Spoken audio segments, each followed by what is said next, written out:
up, everybody? It's Rashad Buie, back again for another episode of Ballin' with Buie, where I cover the hottest topics in sports, especially if it is OU related, and today it is OU related. Another podcast from my sister-in-law's bedroom. Still don't know when I'm going to be able to get back to my usual setup, but this is what we got right now, so we're going to roll with it. Today I want to break down the 2021 Oklahoma football schedule, see what we're looking at, how many wins I think we're going to get. So let's dive on in. First game of the year is going to be on September 4th against Tulane. You know, that's going to be a whitewash, shouldn't even be close. Next game will be the following Saturday against Western Carolina. Again, should be another wipeout, shouldn't be close. So it's easily 2-0. There's no way that OU drops either of those games. Even with the backups in, we don't drop either of those games. So really, season kind of gets rolling on September 18th against Nebraska. Now, Nebraska, every year they're supposed to be a little bit better, and every year they're not a little bit better. So I don't really know what to expect from Nebraska coming up this season, but OU going in I think is going to be the better team by far. It shouldn't be a close game. It's a home game for OU. I mean, they haven't announced the fan situation if it's going to be able to be full capacity, but a home game in September, I don't imagine OU losing that. We did last year, so I guess there's a chance that we could because we dropped one at home in the first month of the year last season, but we'll see.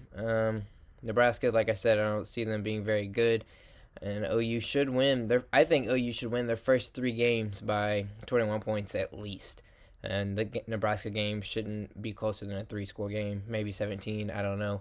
But yeah, we should win by 3 scores in those first 3 games. For the first 2 will probably be way more than that. Probably win by 40-50. But the Nebraska game, it's a Power 5 opponent.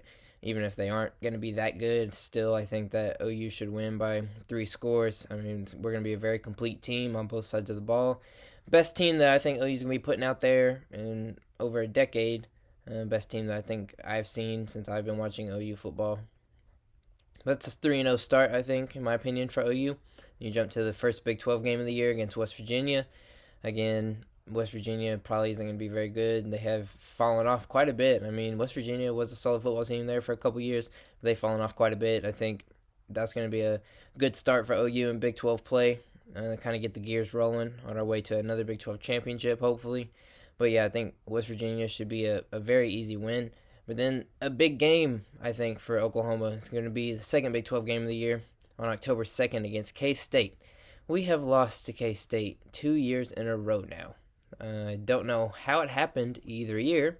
It shouldn't have happened either year. And if OU goes in and drops a 3rd straight game to the Kansas State Wildcats, I don't know what I'll do. That will be outstanding for the Kansas State Wildcats if they can knock off Oklahoma 3 straight years in a row. And if Oklahoma drops 3 straight games against Kansas State, that's going to be a shot at the playoffs. Probably gone. I mean, they're not going. I can't imagine them putting OU in when they have lost to the same team 3 years in a row. I mean, I wouldn't, especially when OU keeps getting hammered in the playoffs. Why would you put them in when they lose to Kansas State? But I don't think that'll happen. I didn't think it would happen the past 2 years, but I don't think it'll happen a 3rd straight year.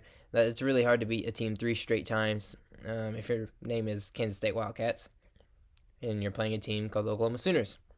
So yeah, I think we win that game. Don't really know what I think the margin will be. I think we should win by double digits just because athlete to athlete, coach to coach, I think we have an advantage in every spectrum.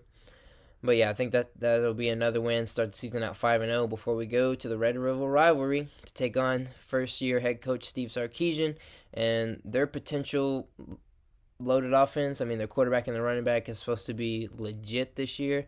I mean, they have a good recruiting class every single year. So we'll see how legit the coaching staff at the University of Texas can make their players.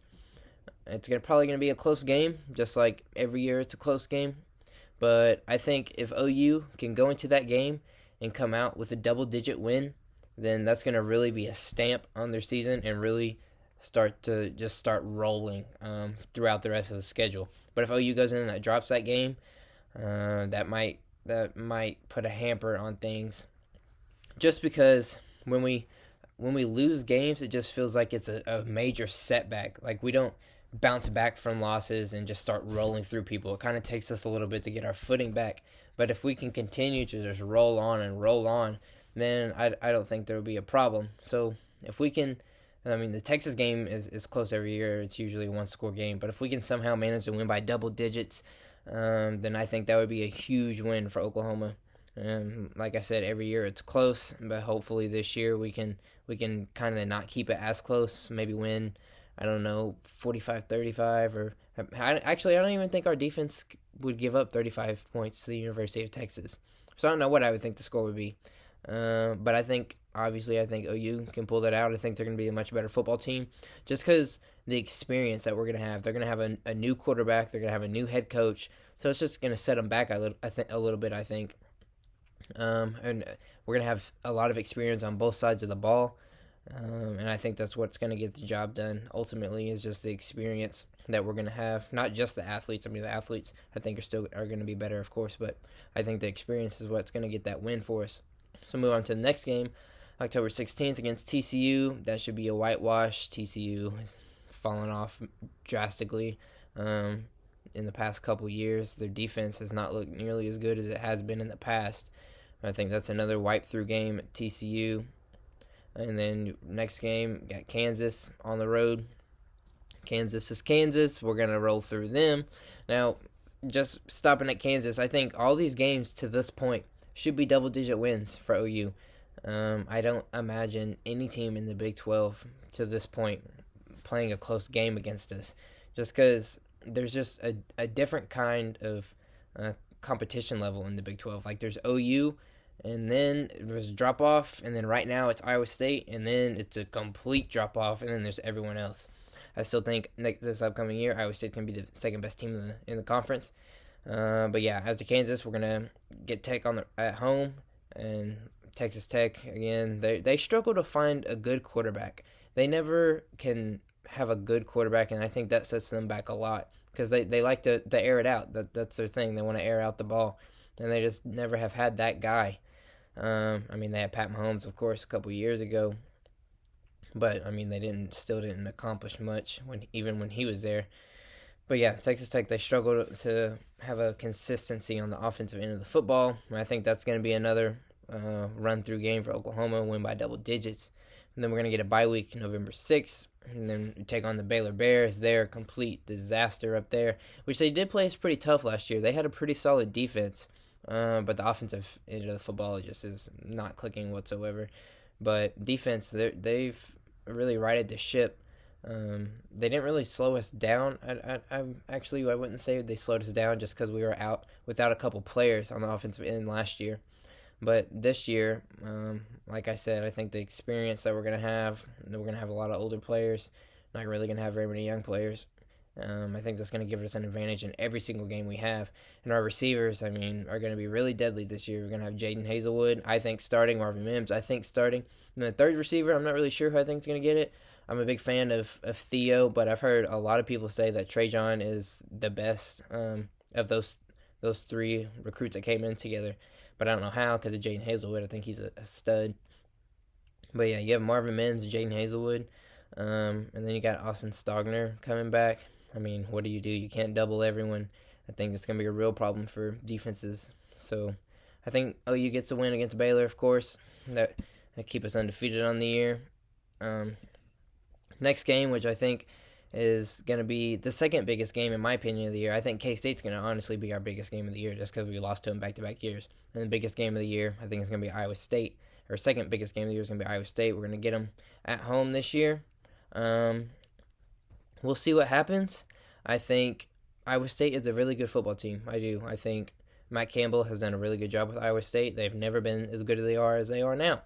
But I still do not think it's enough to beat Oklahoma. I mean, he got it done last year, but again, Oklahoma is, if they do not show up this year with the amount of experience they're going to have, the amount of talent they have, and then just the coaches that they have. I mean, if they do not show up and perform this year and just run the table, I don't know what to expect in the next couple years, because if not this year, then when?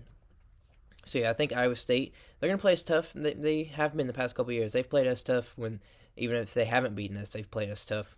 So I still think we get the win. I think if there is a win that we get by single digits, it might be the Iowa State game, just because, I mean, they keep it close the majority of the games we play them.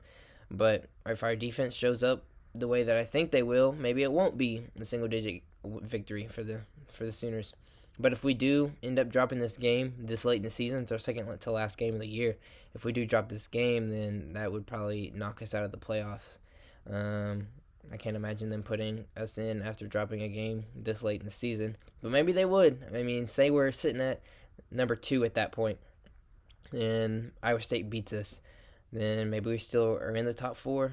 I guess it just depends on where Iowa State is, how good a year that they're having at this point in the year.